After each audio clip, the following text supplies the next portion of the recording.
Assalamualaikum warahmatullahi wabarakatuh. Bismillahirrahmanirrahim. Alhamdulillahirabbil alamin. Wa bihi nasta'inu ala umurid dunya waddin. Wassalatu wassalamu ala habibina wa syafi'ina wa qurrati a'yunina sayyidina wa maulana Muhammadin khatamil anbiya'i wal mursalin wa ala alihi wa sahbihi ajmain. Qalu subhanaka la ilma lana illa ma 'allamtana innaka antal alimul hakim. Rabbi shrah li sadri wa yassir li amri wahlul 'uqdatam min lisani yafqahu qawli, amma ba'd. Hadirin Bapak Jamaah Talim Masjid Al-Ikhlas Perumahan Krial Bakwangi 1, Sepatan Timur, Tangerang, Banten. Semuanya semoga dirahmati Allah Subhanahu wa taala. Alhamdulillah kita masih diberikan panjang umur, sehat walafiat, bisa hadir kembali ke masjid ini untuk melaksanakan sholat maghrib berjamaah dan dilanjutkan taklim. Semoga kesempatan ini kesempatan yang baik yang Allah berikan kepada kita, menghantarkan kita sebagai wasilah untuk menguatkan iman dan ketaatan kita kepada Allah. Semoga ini bagian syukur kita kepada Allah sehingga Allah melimpahkan nikmat-nikmatnya yang lain kepada kita semua. Amin ya rabbal alamin. Salawat salam semoga tercurahkan kepada baginda Nabi Agung Nabi Muhammad sallallahu alaihi wasallam yang senantiasa kita harapkan, selalu kita harapkan syafaat tersebut nanti di hari kiamat. Karena dengan syafaat tersebut mungkin ibadah kita, sholat kita, baca Quran kita, sholat puasa kita belum tentu menghantarkan jadi wasilah berat, memberatkan timbangan kita nanti di yaumul hisab. Insya Allah dengan kita membaca sholawat dan membaca sholawat kepada Nabi, dan sholawat tersebut dianggap oleh Nabi, insya Allah itu yang akan menghantarkan kita menjadi wasilah diterima amal ibadah kita. Semoga kita termasuk orang-orang yang tersebut. Amin ya rabbal alamin. Hadirin jamaah taklim sekalian, mari kita lanjutkan taklim kali ini dengan kajian ilmu fikih, referensi kitab Fathul Qorib. Kita lanjutkan masih rukun sholat ya. Rukun sholat kemarin yang nomor 4 adalah membaca Fatihah. Membaca Fatihah adalah rukun sholat. Kemudian kita lanjutkan baris yang kedua dari bawah, baris yang kedua dari bawah. Waman jahula. Kemudian kemarin diantaranya syarat membaca Fatihah, membacanya harus tertib, tidak boleh dibolak-balik ayatnya. Ayat 1 habis ayat 1 ayat 3, habis ayat 3 ayat 2, habis ayat 2 ayat keempat. Tidak boleh dibolak-balik, harus tertib.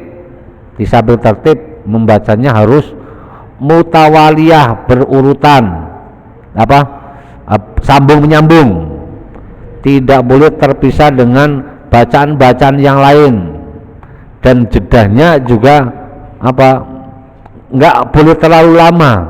Kalau jedahnya terlalu lama itu khawatir diselipkan dengan bacaan-bacaan yang lain. Makanya dari satu ayat ke ayat berikutnya jedahnya di sini biqadrin nafsi, kira-kira seukuran kita ambil napas gitu ya, ambil napas, jangan terlalu lama.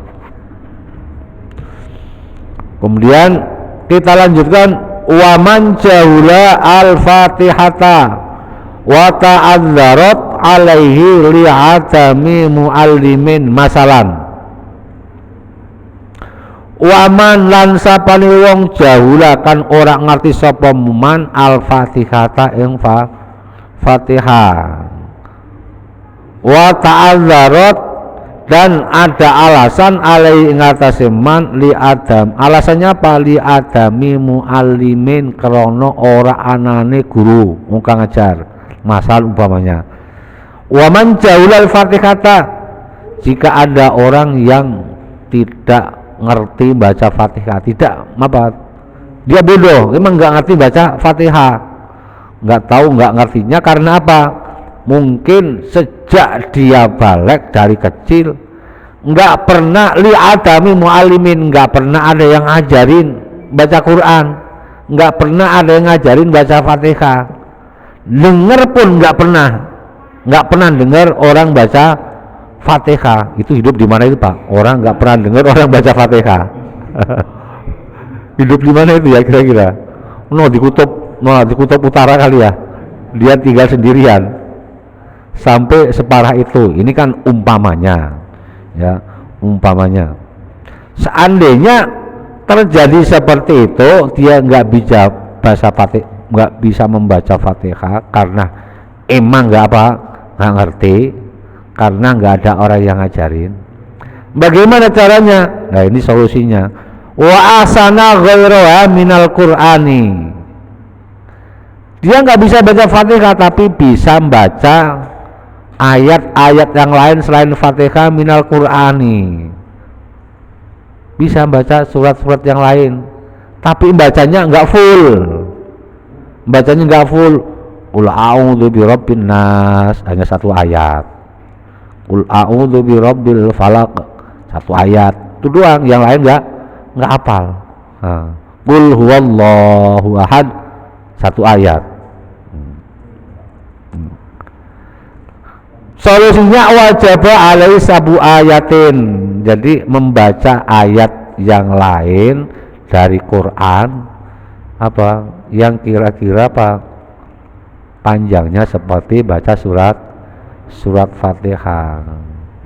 Mutawaliyatan, membacanya juga apa? Sambung menyambung. Jadi umpamanya ini maksudnya sambung menyambung ini dia apal surat yang lain selain Fatihah. Dia harus apa? Cari gantinya selain Fatihah. Karena memang itu Fatihahnya nggak hafal. Boleh mengganti surat yang lain yang kira-kira panjangnya seperti panjangnya surat Fatihah. Bacanya juga harus mutawaliyah. Surat yang panjangnya seperti Fatihah seperti apa? Ya mungkin Alam Taro. Ya mungkin apa? Wailul atau Kuliah, ya. Kuliah. Atau itu seperti apa? Berturut-turut iwadun anil Fatihah. Mutawaliyatan khalid berturut-turut iwadun krono ganti anil Fatihati sang Fatihah, itu sebagai ganti bacaannya yang ditinggal dari karena dia nggak bisa baca Fatihah. Al mutafarriqatan atau terpisah, maksudnya terpisah gimana? Baca surat yang lain selain Fatihah satu surat full nggak bisa, atau potongan-potongannya kayak tadi tuh An-Nas hanya yang terakhir, Al-Falaq ayat yang kedua, kemudian Kuliah ayat yang pertama, boleh. Nah, ini solusi terakhir. Kalau memang betul-betul itu Fatihah dia nggak bisa baca.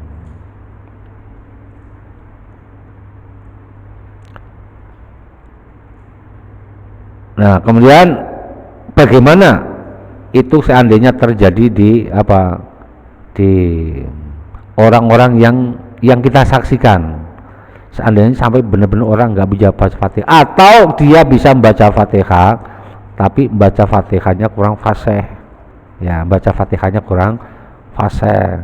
Yang di atas kan tidak boleh mengurangi hurufnya, tidak boleh menambah hurufnya. Orang menghilangkan tasdidnya lafal bacaan Fatihah berarti dia menghilangkan satu huruf dari Fatihah. Dia memanjangkan huruf yang harusnya dibaca pendek dibaca panjang, berarti dia nambahin satu huruf.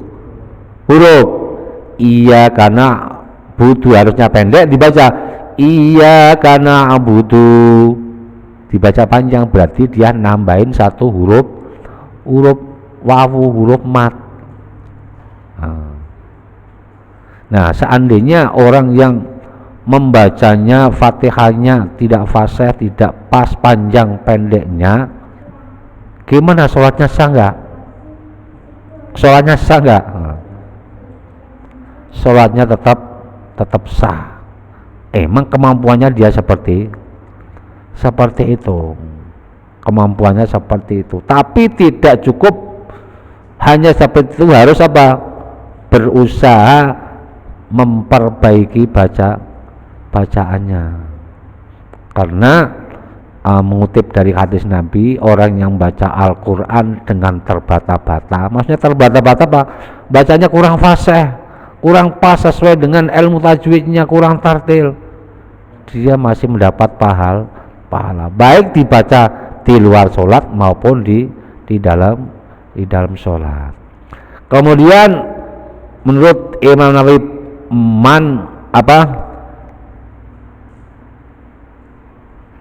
fa in kana ajizan anis shawabi, ajizan barang siapa yang ajizan, mangkan ajizan, bukan ajizan Pak ya, ajizan, ajiz, ajuzun, apes, tidak mampu.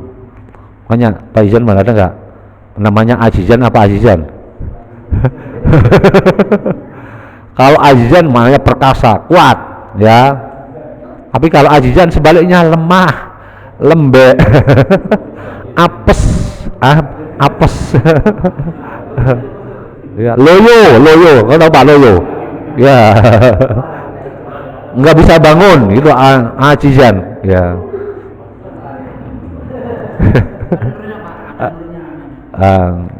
Nur Azizan, mana surga ya? Ada yang sama kita namanya ada Pak Azizi ya, Aziz sama itu ya, ya.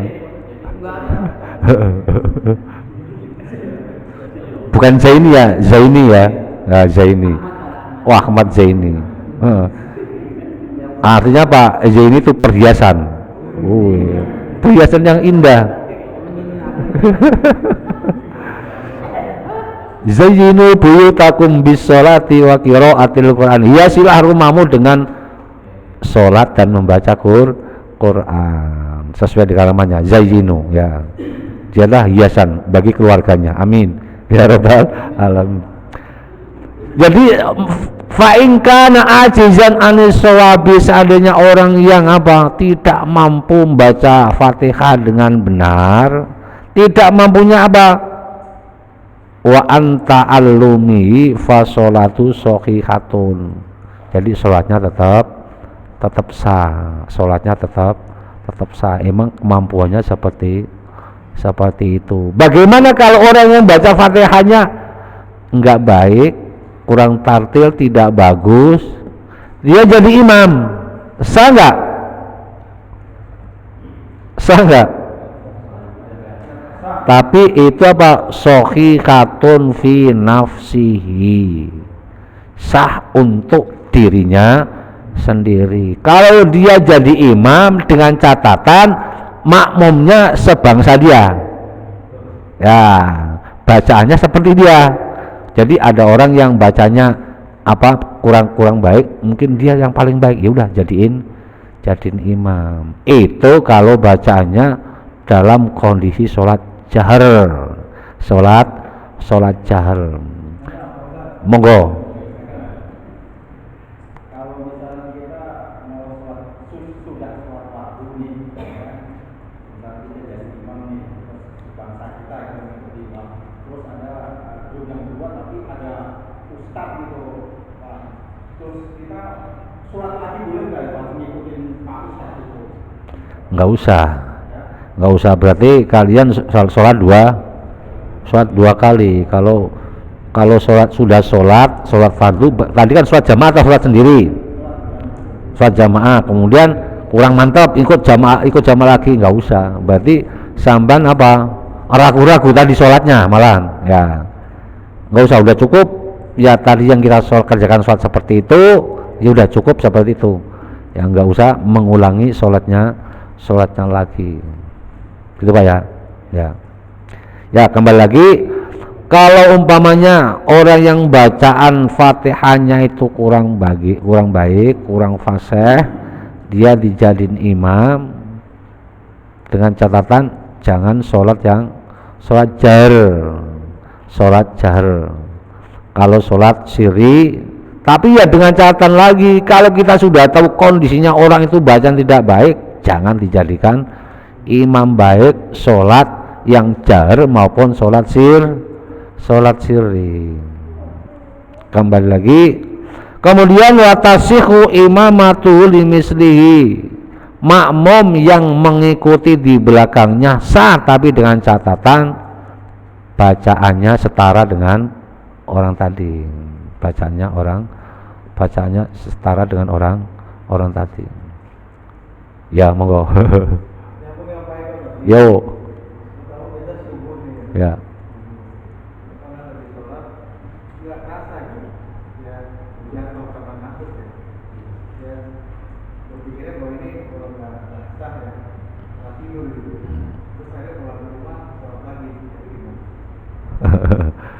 Itu alasannya apa?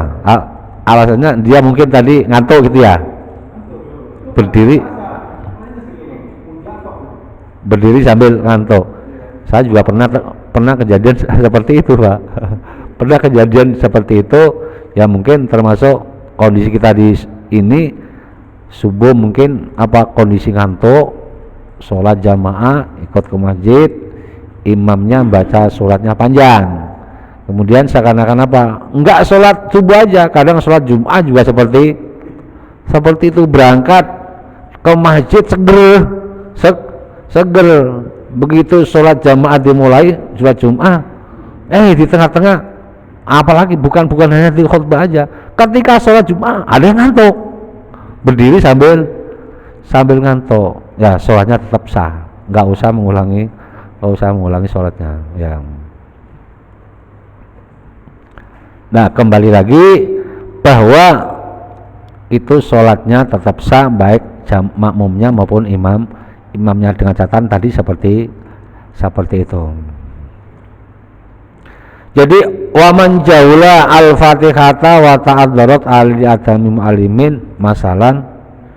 Jadi kalau ada orang membaca Fatihah itu susah, nggak bisa, ya cari ayat yang lain dari Al-Quran yang kira-kira panjangnya sepanjang surat Fatihah, mutawaliyatan, satu surat yang utuh yang kira-kira panjangnya seperti surat Fatihah, atau satu surat yang seutuh sepanjang surat Fatihah nggak bisa, ngambil potongan dari surat-surat yang lain selama itu masih dalam Al-Quran. Umpamanya Fatihah nggak apalnya idza waqa'atil waqiah, kemudian Ar-Rahman, Allamal Quran, wal fajri wal laili, dan seterusnya. Tapi apalnya satu potong ayat yang pendek. Kalau imam mampunya seperti itu, boleh. Ya, inilah ilmu fikih memberikan solusi seperti itu. Kemudian kata Imam Nawawi dalam kitab yang lain, mal la yaqtiru ala qiraatil Fatihati yalzamuhu kasbul qudrah bi ta'allumin. Nah, jadi kalau ada orang yang tidak mampu membaca Fatihah, tinggal diam, yalzamuhu kasbul qudrah bi ta'allumi, harus belajar membaca Fatihah dengan benar. Nah sekarang kan umpamanya kita malu, mau belajar Quran malu, banyak apa boleh, nggak apa-apa, lewat HP ketik surat Fatihah, murotal surat Fatihah, dengerin pakai handset. Boleh Pak? Boleh, nggak apa-apa. karena itu kebaikan demi kebaikan untuk kemaslahatan kita sendiri boleh. Soalnya Pak, mengambil dari hadis Nabi, khudil kalama walau min famil kalbi. Ambillah apabila itu kalimat yang baik, mengantarkan kebaikan, walaupun itu keluar dari mulutnya, maaf anjing, ambil. Apalagi itu apa? Itu HP yang biarpun itu apa yang merancang bukan orang Islam umpamanya, enggak masalah, karena itu apa dari situ ada sisi positif dan kebaikan, enggak jadi masalah. Lewat HP tek surat Fatihah murotal, ikutin panjang pendeknya ya, ikutin panjang pendeknya. Kalau sudah pas, nanti musafahah dengan apa, dengan orang yang lebih tahu. Pak, saya baca Fatihah ini bener gak? Jangan direndam sendiri ya Pak Eko ya. Nah, jangan dipendam sendiri.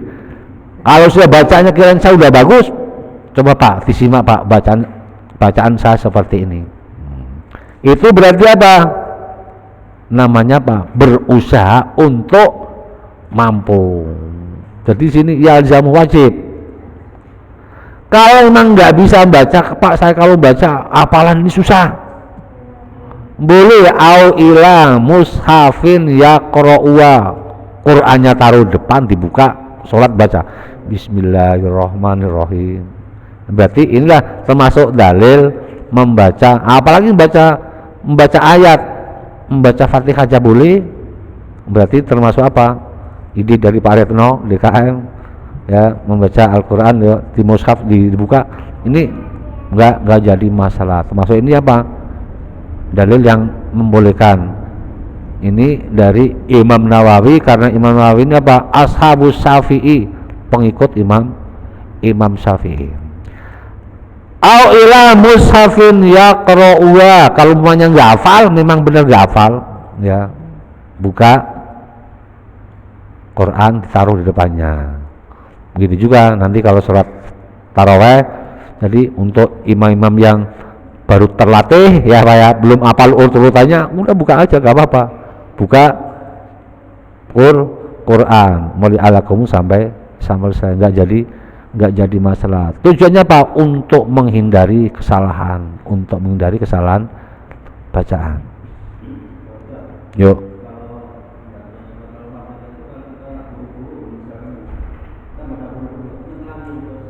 Baca apa?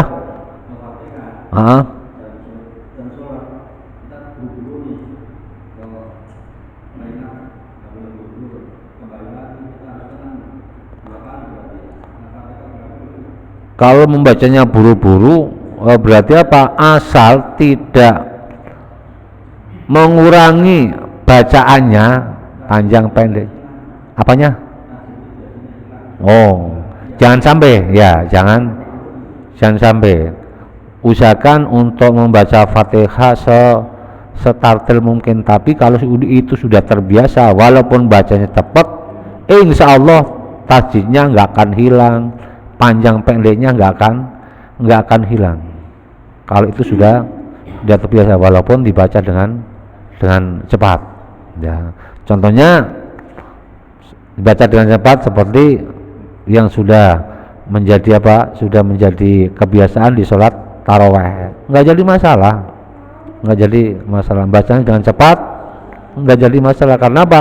Biarpun dibaca dengan cepat, kalau bacanya benar, nah cepat ukurannya gimana, panjang pendeknya disesuaikan dengan durasinya. Kalau bacanya pendek, ini ketukannya segini, kalau dua huruf berarti panjang segini, nggak jadi masalah. Masuk Pak ya? Masuk ya? Ya.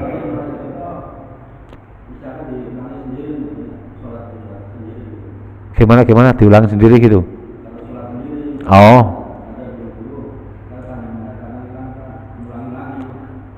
Ya kalau memang dianggap itu Fatihahnya kurang sempurna, boleh diulangi lagi, nggak apa-apa. Untuk sholat sendiri, makanya baik sholat fardu maupun sholat sunat. Nah tujuannya apa? Nah ini khusus untuk baca surat Fatihah, ini bacanya apa? Biarpun sholat sendiri jangan jangan buru-buru, supaya membacanya dengan apa? Dengan tenang, ya, dengan rapi. Karena apa? Sholat dengan tenang itu ibaratnya apa? Ibaratnya sholat yang tidak tenang itu diumpamakan seperti orang yang makan, yang lagi lapar makan kurma 1 butir atau 2 butir, kenyang nggak Pak? Kenyang nggak? Orang lapar makan habis kerja, ya, habis kerja siang, wayangnya istirahat, wayangnya makan, cuman ada kurma 1 butir atau 2 butir, kenyang nggak kira-kira? Ya nggak kenyang. Jadi ibaratnya orang yang sholat kemudian membacanya dengan pas, ya, pas, rapi, apalagi sholat fardu, nggak usah buru-buru. Itu ibaratnya apa?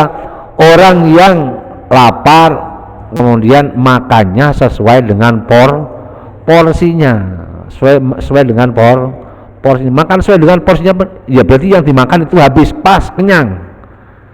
Jadi tidak apa, orang kalau sudah tahu ukuran perutnya, tentunya dia ngambil nasi, contohnya nih subur berkah, ya, ngambil nasinya satu begini nih. Munjung. Yang lain makan sudah habis, dia makan nggak habis, sudah selesai semua, dia belum selesai sampai dia nggak habis, berarti dia ngambil makannya nggak sesuai dengan porsi. Mestinya kan dia tahu saya ini perutnya lagi kenyang, berarti ngambilnya sedikit. Kalau lagi lapar nggak boleh, ya. Jadi gambarannya seperti itu, ya, gambaran seperti itu. Orang yang sudah tahu perutnya lapar, dia ngambil makan, sudah punya kira-kira. Jadi kembali lagi saya ulangi, orang yang mengerjakan sholat dengan tenang, dengan kondisi yang tenang, itu ibarat apa? Orang yang lagi lapar kemudian makan 1 porsi yang bisa mengenyangkan perut. Oke. Ya.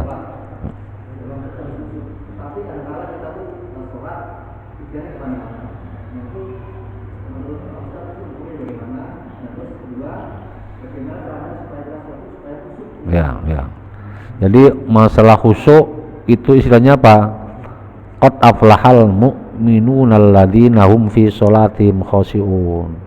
Karena di situ khusyuk bukan termasuk rukunnya sholat, namun menyempurnakan pahalanya sholat. Jadi kalau sholat kita ini lebih khusyuk, pahalanya lebih sempurna, gitu Pak ya, lebih sempurna. Dan apa? Tetap pahalanya sholat mendapat, tapi kalau dia sholatnya lebih khusyuk, itu apa? Pahalanya lebih sempurna. Dia akan apa? Termasuk orang yang beruntung. Bagaimana caranya untuk agar sholat kita itu khusyuk? Karena kita ini orang awam, ya Pak, kelasnya orang awam, itu untuk arah ke sana minimal apa? Kalau kita lagi kondisi sholat, yang kita baca kita ingat apa? Ingat maksudnya. Minimal kalau nggak bisa ingat maksudnya, lisannya baca, hatinya baca. Coba praktekan. Alhamdulillahirabbil alamin, hatinya baca. Lisannya baca alhamdulillah, hatinya baca alhamdulillah. Itu apa? Untuk mengantisipasi supaya apa? Pikirannya nggak kemana-mana. Sudah berusaha nggak kemana-mana, ya tetap kemana-mana ya Pak ya.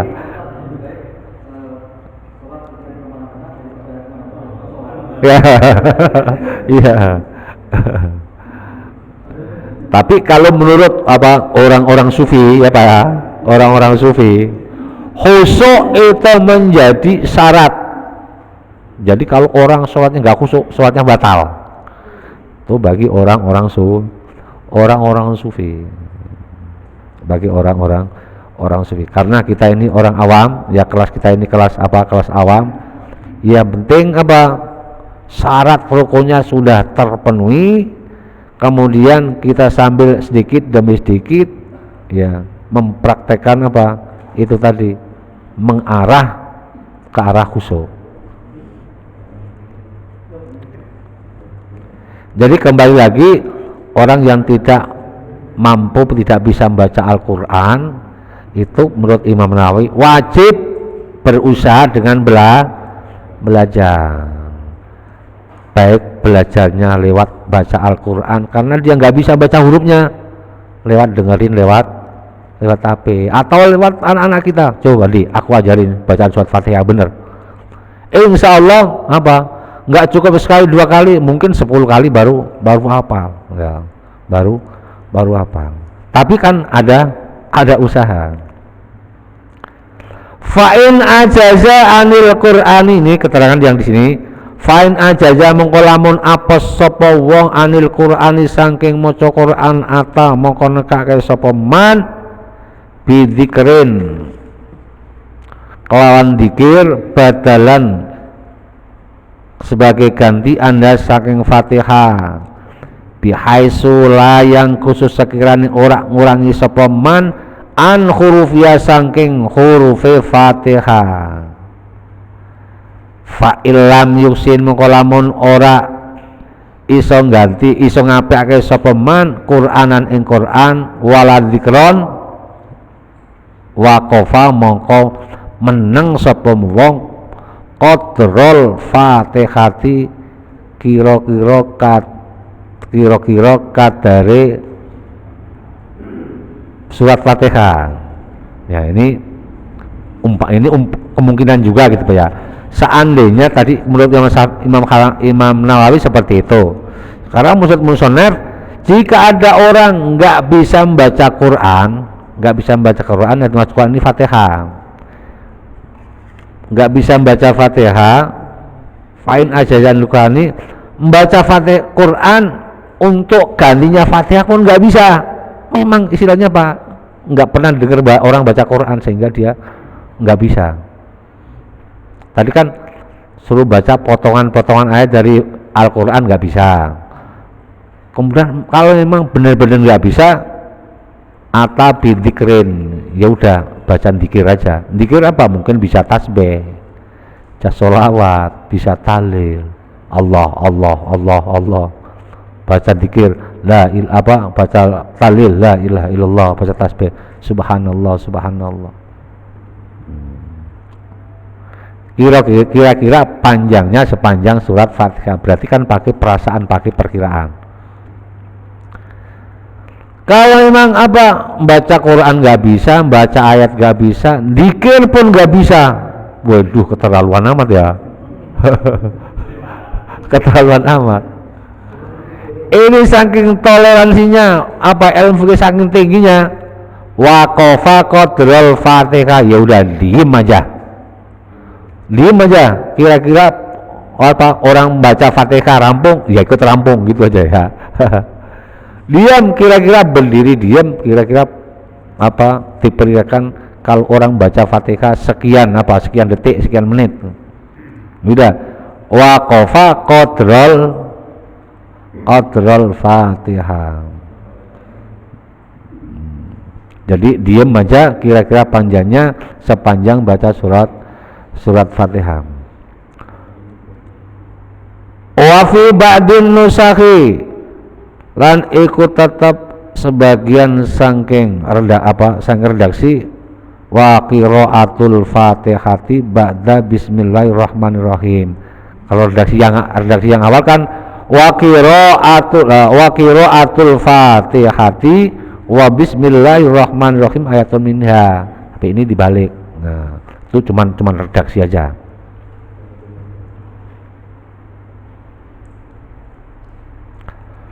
Wal khamisu yang kelima, utaikan kaping 5 iku ruku. Yang kelima adalah ada ruku. Nah, ini sebelum menginjak ruku tentang rukun yang keempat Fatihah, ada pertanyaan? Ya.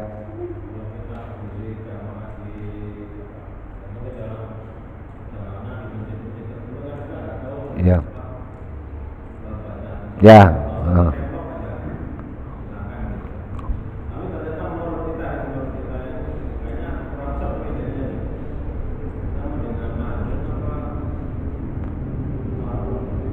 Kalau memang apa, kan kita nggak tahu itu orang bacanya bagus apa enggak. Nyata dia didorong jadi imam. Jadi berarti kita pakai husnudzon. Orang itu apa?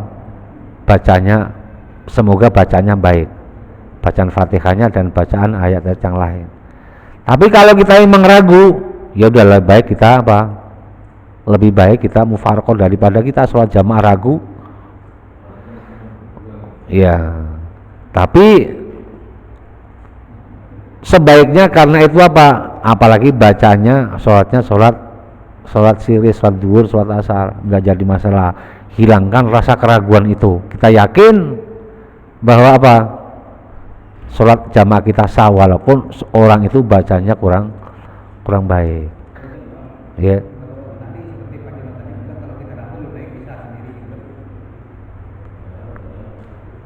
Ya. Ya. Kalau emang yakin orang itu udah ketahuan yakin orang banyak yang baik, ya itu, ya. Makanya hilangkan su'dzon.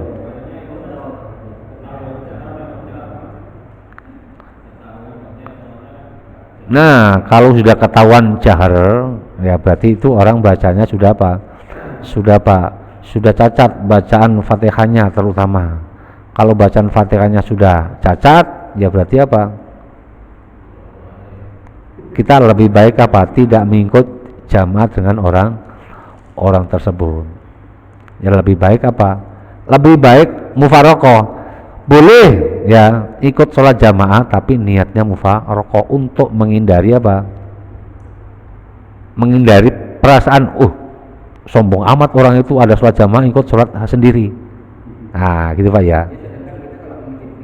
Ya. Jadi bergabung di sholat jamaah tersebut tapi niatnya mufaraqah walaupun gerakan kita ngikutin gerakan dalam sholat jamaah. Karena kembali lagi bahwa apa orang yang Fatihahnya tadi kita bahas yang dari awal harus benar-benar sesuai dengan panjang pendeknya, tasjidnya dikurangi nggak boleh, hurufnya diganti nggak boleh. Ada pun yang mengatakan kalau makhrajnya salah nggak jadi masalah. Umpamanya siro tol toknya kurang tajam, kurang mantap, nggak jadi masalah. An'amta dibaca an'amta. Kalau masalah makharijul huruf nggak jadi masalah. Yang dimasalahkan itu apa? Panjang pendeknya dengan ahkamut tanwin dan ahkamul mat. Ini harus apa? Harus pas. Umpamanya ahkamul mat yang harusnya dibaca panjang. Contohnya walad dolin. Itu kan mat lazim musakol kilmi. Setelah huruf mat ada huruf yang bertasdid, itu bacaannya apa? 3 alif atau 6 harokat, tidak boleh kurang, terutama dalam sholat yang apa tidak cepat-cepat. Kalau dibaca cuman walad dolin berarti cuman 3 huruf 1 alif setengah, berarti dia apa? Mencuri 3 huruf. Lainnya yang disebut apa? Aswa'un nasi sarikotan minas solati. Penjahat yang paling, pencuri yang paling jahat itu adalah dia mencuri dari sholatnya. Kata Nabi, aswa'un nasi sarikotan, sejahat-jahat pencuri, jadi maling yang paling jahat itu alladzi yasraku min sholati, orang yang mencuri ketika sholat. Gimana Pak caranya? Udah sholat kok mencuri? Apa? Ketika Allahu Akbar ada orang naruh HP lagi apa? Lagi sujud, HP-nya dipinggirin. Bukan seperti itu. bukan seperti itu muncul di dalam sholat, yaitu apa? Bacaan-bacaan sholat dikurangi, termasuk menghilangkan tomak nina apa? Tomak nina dihilangkan, itu masuk kategori orang yang mencuri di dalam sholat. Itu kata Nabi apa? Penjahat yang paling jahat. Bisa Pak? Nah, berarti wal khamisu ar-ruku, wallahu a'lam bishawab. Mungkin yang dapat kami sampaikan. Bismillahirrahmanirrahim. Allahumma sholli wa sallim ala sayyidina Muhammad wa ala ali sayyidina Muhammad. Ya Fattahu ya Alim, iftah lana fathan qariba wa alimna ilman nafi'a. Allahumma alimna ma 'allamtana, alimna ma 'allamtana, alimna ma la 'allamtana, alimna ma yanfa'una, alimna ma la yanfa'una, innaka ta'lamu wa la na'lamu wa anta 'alamul ghuyub. Allahumma inna na'udzubika min ilmin la yanfa' wa min qalbin la yakhsha wa min nafsin la tasba wa min dhain la tajab wa min syarri dzalikal arba bi rahmatika ya arhamar rahimin. Allahumma ja'al auladana wa talamidana wa ahli baitina wa man hadara fi hadhil jama'a min ahlil ilmi wa ahlil iman wa ahli taqwa wa ahlil qur'an wa ahli rizqi wa ahli du'a wa ahlil khair wa la tajalna wa iyyahum min ahli syarri wa dhair innaka ala kulli syai'in qadir. Rabbana atina fid dunya hasanah wa fil akhirati hasanah wa qina adzabannar. Sallallahu ala sayyidina Muhammad wa ala alihi wa sahbihi wa sallam. Subhanaka rabbika rabbil izzati amma yasifun wa salamun alal mursalin walhamdulillahi rabbil alamin. Al-Fatihah. A'udzu billahi minasy syaithanir rajim. Bismillahirrahmanirrahim. Alhamdulillahi rabbil alamin. Ar-Rahmanir Rahim. Maliki yaumiddin. Iyyaka na'budu wa iyyaka nasta'in. Ihdinas siratal mustaqim. Siratal ladzina an'amta 'alaihim ghairil maghdubi 'alaihim waladdallin. Amin. Kurang lebihnya mohon maaf. Billahi taufiq wal hidayah. Wassalamualaikum warahmatullahi wabarakatuh.